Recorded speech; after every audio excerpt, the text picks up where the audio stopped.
નમસ્કાર મિત્રો, હળવદના ધબકાર પ્લેટફોર્મ પર આપ સર્વનું હાર્દિક સ્વાગત છે. મિત્રો, આજે વાત કરવી છે એ સમાજની કે જે લાકડીથી લેપટોપ સુધી સમાજ પહોંચ્યો છે. એ સમાજે વર્લ્ડ રેકોર્ડ બનાવ્યા છે. બાવળિયારી નગાલાખા ઠાકરની જગ્યાએ 75,000 મહિલાઓએ રાસ રમી અને વર્લ્ડ રેકોર્ડ સ્થાપ્યો હતો. ત્યારે થરા જાજાવાડા 3,000થી વધુ દીકરીઓને પરણાવી અને ત્યાં પણ વર્લ્ડ રેકોર્ડ સ્થાપ્યો હતો. આ સમાજ અભણમાંથી શિક્ષિત બન્યો છે. વિનુભાઈ ટોલિયા, રાજન સુસરા જેવા અધિકારીઓ, એસપી કક્ષાના અધિકારીઓ આ સમાજમાં બન્યા છે. ત્યારે પ્રોફેસર, ડોક્ટર, વકીલો સહિતના કેટલાય યુવાનો છે જે દેશ વિદેશમાં પણ પોતાની સારી એવી પોસ્ટમાં જે ફરજ નિભાવી રહ્યા છે. સુરાબાપા સહિતના કેટલાય વડીલોએ શિક્ષણની જ્યોત જલાવી છે. ત્યારે બેચર બાપા જેવા આ સમાજમાં ભામાશા થઈ ગયા છે. સમગ્ર ગુરુગાદી જે કહી શકાય જાજાવાડા દેવ, ત્યાંના ગ્રેજ્યુએટ મહંત પણ ઘનશ્યામપુરી બાપુ જેવા આ સમાજમાં ગાદી પર બિરાજમાન છે. આ સમાજમાં 52 દ્વારા હરિહરની હાકલવું પડે છે. અને ભગવાન કૃષ્ણ કનૈયો પણ રમીને જેમના ભેગો મોટો થયો, જેમના ભેગી ગાયું સરાવી, એ ભરવાડ સમાજ વિશે વાત કરવી છે. મને પણ ગર્વ છે કે હું પણ ભરવાડ છું. આવો આ સમાજ વિશે વાતચીત કરી.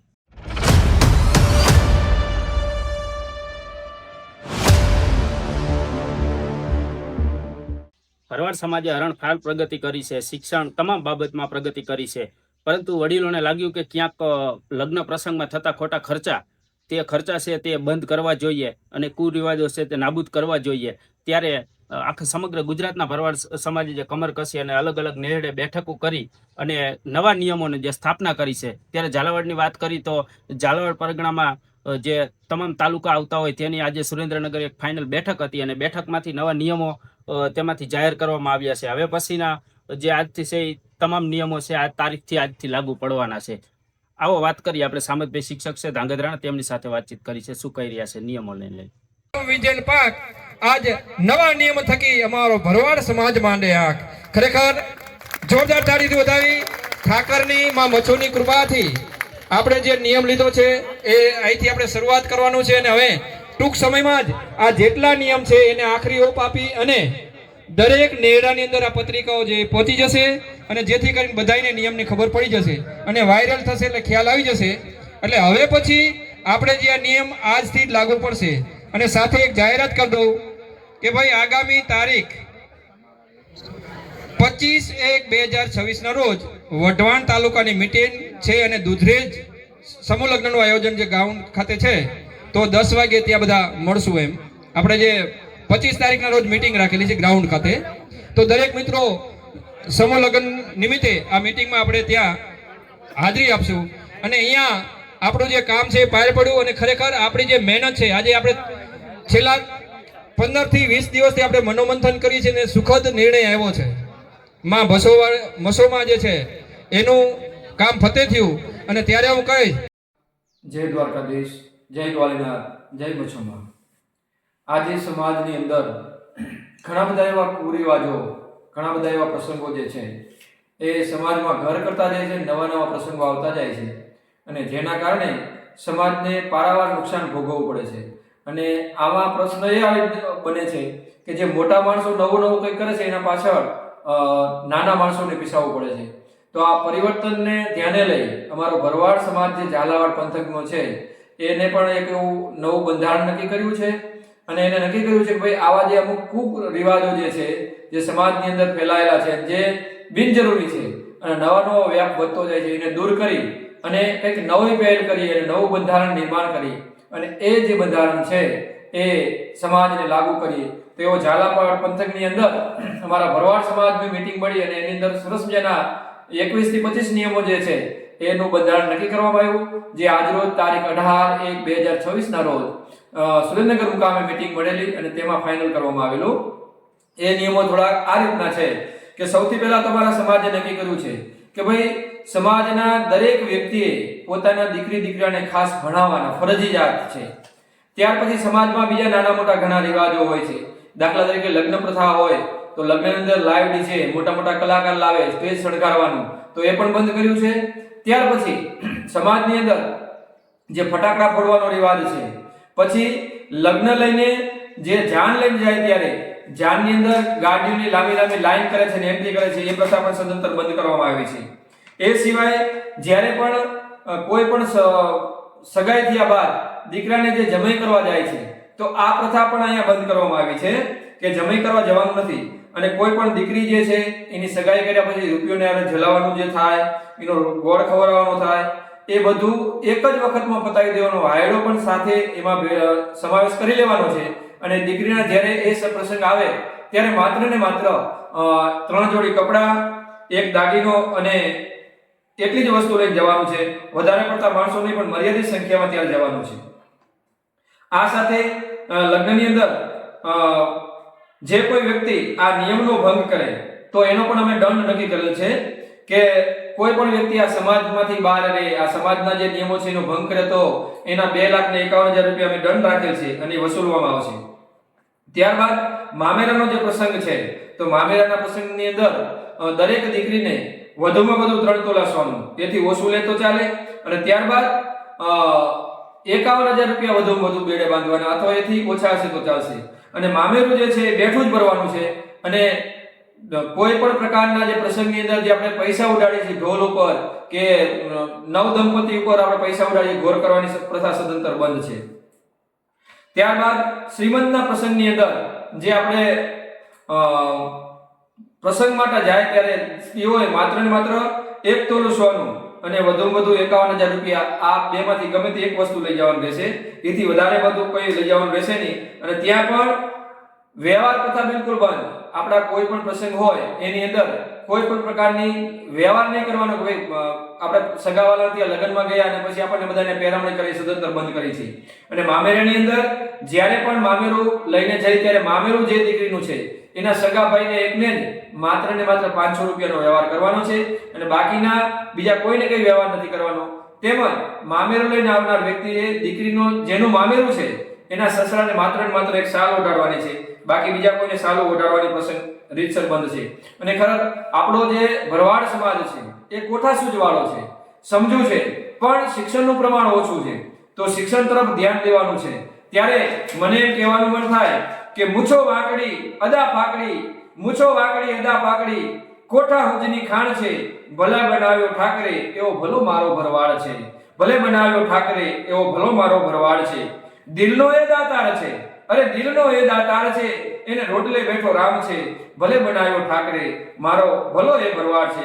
આવો જો ભરવાડ સમાજ મળ્યો હોય અને બધાનો સાથ સહકાર મળે તો આપણે જે નિયમો છે એમાં આપણે પારંગત થવાના જ છીએ.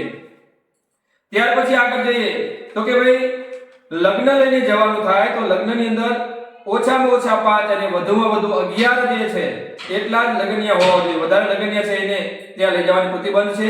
અને એ સાથે લગ્નની અંદર જે કોઈ લગ્નિયા જ્યાં હોય એમાં જે દીકરીનો સગો ભાઈ એને માત્ર ને માત્ર 500 રૂપિયાનો વ્યવહાર કરવાનો છે.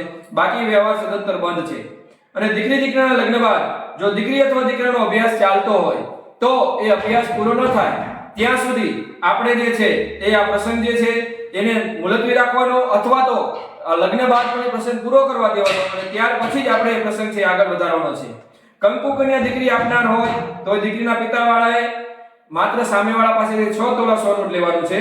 વધારે સોનું કંઈ લેવાનું થતું નથી. અને સામે સાટું હોય અને કોઈ દીકરી મોટી હોય તો મોટી દીકરી વાળો છે એ વધુને વધુ માત્ર ને માત્ર 1 તોલું સોનું અથવા 2 લાખ રૂપિયા લઈ શકશે. આથી વધારે લઈ શકાય છે નહીં.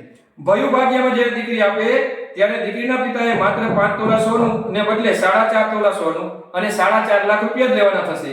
એથી વધારે લેવાનું નહીં. અને નસરી દીકરી આપે ત્યારે દીકરીમાં માત્ર ને માત્ર 4 તોલા સોનું અને 5 લાખ રૂપિયા જ લેવાના સામેવાળા પાસે, એથી વધારે નહીં. અને ચાંદીમાં વધુને વધુ 250 ગ્રામ ચાંદી લેવાની છે. બોલાવા જવાનું થાય તો ભાણી ભાણીના માત્ર 5 જોડી લુગડા અને નાનો દાગીનો, અને દીકરી જેના બોલાવા જવાની છે 1 થી 3 જોડી સુધીના કપડા, બસ આટલું જ લેવાનું છે. લગ્ન વખતે દીકરી પક્ષે સામેવાળાને કપડા લેવા માટે બોલાવતા હોય છે તો આ પણ સદંતર બંધ છે. કારણ કે એ સમયે બને છે એવું કે આપણે વેવાય છે અને આવ્યો છે ને મારે કપડા લેવા, વેપારીને એવું કે વેપારી સમજી જાય છે અને આપણા સમાજને એનાથી ઘણું મોટું નુકસાન થાય છે. તો એના કારણે આપણો જે સમાજ છે એ ગેરમાર્ગે દોરાય છે. તો માત્ર ને માત્ર દીકરા પક્ષવાળા છે 21,000 રૂપિયા છે એને આપી દેશે અને એનું કાર્ય છે એ પૂર્ણ થશે. પછી એને જેવા કપડા લેવા હોય લઈ શકશે. પછી દીકરી કે વહુનું કોઈ પણ પ્રકારનું એના પિયરિયામાં કે સાસરિયામાં આણું પાથરવાની પ્રથા સદંતર બંધ છે. અને ખાસ એક આ નિયમ છે, સમાજ આજે બધાય પ્રગતિના પંથે છે. ક્યાંય પહોંચ્યો તો આપણા સમાજની અંદર મરણ સમયે માત્ર 2 જ વખત જવાનું. એક દિવસ બપોરના દિવસે અને બીજું વિધિના દિવસે વચ્ચેના સમયમાં પણ આપણે ત્યાં જવાનું થતું નથી. અને મરણના પ્રસંગની અંદર જો કોઈ ગોયણીનો પ્રસંગ આવે તો ગોયણીની અંદર માત્ર ને માત્ર 11,000 રૂપિયા અને વધારે 51,000 રૂપિયા જ મૂકવા, અહીંથી વધારે મૂકવાના નથી.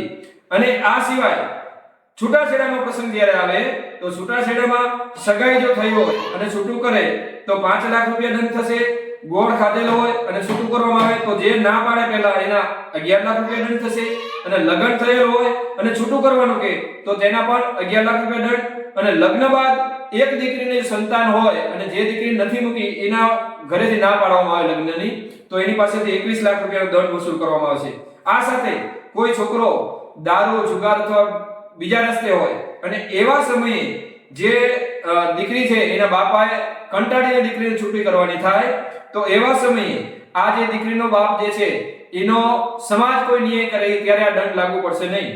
અને કોઈ જમાઈનું મૃત્યુ થાય ત્યારે દીકરીની ઈચ્છા સિવાય દેરવટું વારવું નહીં અને દીકરીની પૂછીને પછી જ આગળ એમાં પગલું ભરવું. અને ખાસ આપણા સમાજની અંદર હવે નવો એક રિવાજ આવ્યો છે, પ્રી વેડિંગ, પગલા પાડવા જવા, માંડવો ઠારવા જવો, પછી લગ્ન કંકોત્રીનું વિડીયોગ્રાફી. તો આ સદંતર બંધ છે, એ પ્રસંગ પણ આપણે કરવાનો નથી. એટલે આ જે નિયમ અમારા સમાજના અંદાજે 25 નિયમો જે છે એ નક્કી થયા છે મારા બંધારણ. અને આ નિયમ છે સમગ્ર ઝાલાવાડ પંથક એની અંદર જોડાશે. અને એ નિયમ જે છે એ તારીખ 8/18/1/2026 થી લાગુ કરવામાં આવશે. અને બધા જે ભરવાડ સમાજ છે એ સાથ અને સહકાર આપે, માં બસોમાં ભેડિયાવાળી ભેરેલે અને ઠાકર ધણીના નામથી આજે અમે અમલ કરવા જેવો છે અને બધાનો સારો એવો પ્રતિસાદ મળ્યો છે. તો આપણે બધા પણ આ નિયમને અનુસરશું. જય દ્વારકાધીશ. સમગ્ર ગુજરાત ભરવાડ સમાજ ગુરુ ગાદી એટલે થરા ગ્વાલીનાથ મહાદેવ ત્યાંના મહંત ઘનશ્યામપુરી બાપુ તે મળ્યા હતા અને તેમને એક શુભેચ્છા સંદેશ મોકલ્યો છે, તે પણ જોઈ. જય ગ્વાલીનાથ. સમગ્ર ગુજરાત ભરવાડ સમાજ ગુરુગાદી જાજાવાડા મંદિરથી સમાજને શુભેચ્છા સંદેશ. ગ્વાલીનાથ મંદિરના મહંત મહા મંડલેશ્વર ઘનશ્યામપુરી બાપુના ગુજરાતમાં વસતા તમામ ભરવાડ સમાજને મારા જય ગ્વાલીનાથ. જાણીને ખૂબ જ આનંદ થયો કે આજના જમાના સાથે તાલ મિલાવી કુરિવાજો નાબૂદ તેમજ દેખાદેખીમાં લગ્નથી માંડી તમામ પ્રસંગોમાં થતા ખોટા ખર્ચા બંધ કરવા સમાજ જાગૃત થયો છે, નવો બંધારણ સ્થાપવા જઈ રહ્યો છે. પૂજ્ય શિવપુરી બાપુનું સપનું હતું સમાજમાં શિક્ષણ વધે, કુરિવાજ દૂર થાય, અંધશ્રદ્ધા દૂર થાય. અને પૂજ્ય બાપુએ એ જમાનામાં પણ સમાજ સુધારણાના અથાગ પ્રયત્નો કરેલ અને બાપુની આજ્ઞા મુજબ અમો પણ બાપુના પગલે ચાલી અને સમાજના સારા નરસા પ્રસંગોમાં તેમજ અવારનવાર જ્યાં મોકો મળે ત્યાં સમાજમાં દૂષણ દૂર કરવાના પ્રયત્નો કરતા રહ્યા છીએ. પૂજ્ય બાપુનો અને આપણા બધાનો સમાજના તમામ બાબતે પ્રગતિ કરે, સમય સાથે ચાલે, પરિવર્તન કરે તેવો બધાનો હેતુ રહ્યો છે. સમાજ જાગૃતિ વિના હજારો પ્રયત્નો નિષ્ફળ રહેતા હોય છે. સમાજનો કોઈ પણ વ્યક્તિ સારો વિચાર રજૂ કરે પણ એ વિચારને સમજવાવાળો વર્ગ ન હોય તો એ વિચારનો કાંઈ ફાયદો મળતો નથી. હાલના સમયમાં ગુજરાતના અલગ અલગ પરંગણામાં સમાજ જાગૃત થયો છે, સારા વિચારો રજૂ કરવા તેમજ સમજવા તૈયાર થયો છે. ત્યારે મને લાગે છે કે અમુક અંશે બાપુનું સપનું પૂર્ણ થવા જઈ રહ્યું છે. સમાજમાં કુરિવાજો નાબૂદ થવા જઈ રહ્યા છે. સમાજ પ્રગતિ કરતો હોય ત્યારે બધાએ સારા વિચારને સમર્થન આપી એક નવી દિશા ચીંધી સમાજને ખોટા ખર્ચા કે કુરિવાજમાંથી બચાવી લેવા જોઈએ. ફરી એક વખત જય ગ્વાલીનાથ.